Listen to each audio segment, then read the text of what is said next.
अगर मैं आपको कहूं कि आपके पॉकेट से हर रोज, हर हफ्ते, हर महीने पैसे चोरी हो रहे हैं तो आपको कैसा लगेगा? जी हाँ, ऐसा ही हो रहा है।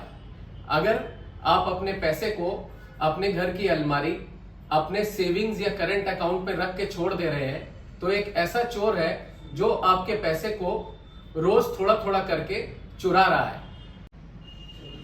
और इस चोर का नाम है इन्फ्लेशन। इंग्लिश के इस भारी भरकम वर्ड को हम रोज अखबारों में पढ़ और टीवी में देख और सुन रहे हैं।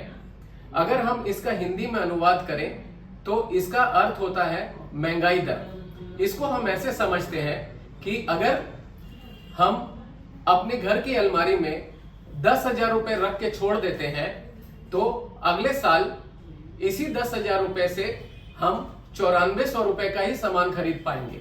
माने इसका वैल्यू 9400 रुपए रह जाएगी।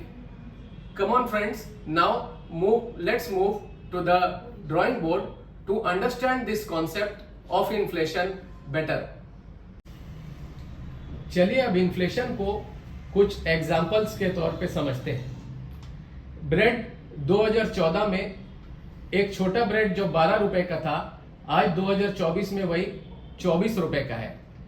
दूध जो 35 रुपए का था, आज 59 रुपए लीटर है। पेट्रोल जो 68 रुपए लीटर था, आज करीब 100 रुपए लीटर है। और सोना जो 28,600 रुपए का था, वो आज 76,000 रुपए का है। Let's now discuss the prevailing rates of different types of inflation in India. अब इन्फ्लेशन अलग अलग प्रकार का होता है। For example, consumer inflation. Consumer inflation है रोजमर्रा की दरकार की चीजों वाला इन्फ्लेशन। तेल, साबुन, बिस्किट, साग, सब्जी जो हम रोजमर्रा में इस्तेमाल करते हैं, वो 6.21 की दर से हर साल बढ़ रहा है। अब आते हैं मेडिकल इन्फ्लेशन। अगर आप किसी भी प्रकार की दवाई यूज कर रहे हैं या आप हॉस्पिटल में एडमिट होते हैं तो साल दर साल हमारा इलाज 14% के दर से बढ़ रहा है। अब आते हैं एजुकेशन इन्फ्लेशन में। अगर आपके घर में कोई पढ़ने लिखने वाला बच्चा है तो उसकी पढ़ाई का खर्च हर साल 12% के हिसाब से बढ़ रहा है।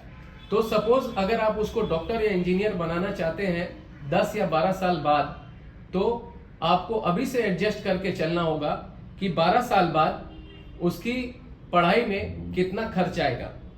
Suppose you require 10 lakh rupees for a course in a medical college in 2024, you will be requiring 20 lakh rupees for the same course 10 years down the line. अब last but not the least, increasing cost of retirement. Suppose you require 1 crore of corpus to retire in 2024, you will need round about 2 crore rupees to retire and maintain your standard of living in 2030 because of increasing cost of living. So friends, plan your savings and investments accordingly to have a secure future and a hassle-free retirement, and always take advice from a verified or certified financial planner to fight against this beast known as inflation. Thanks. Happy investing.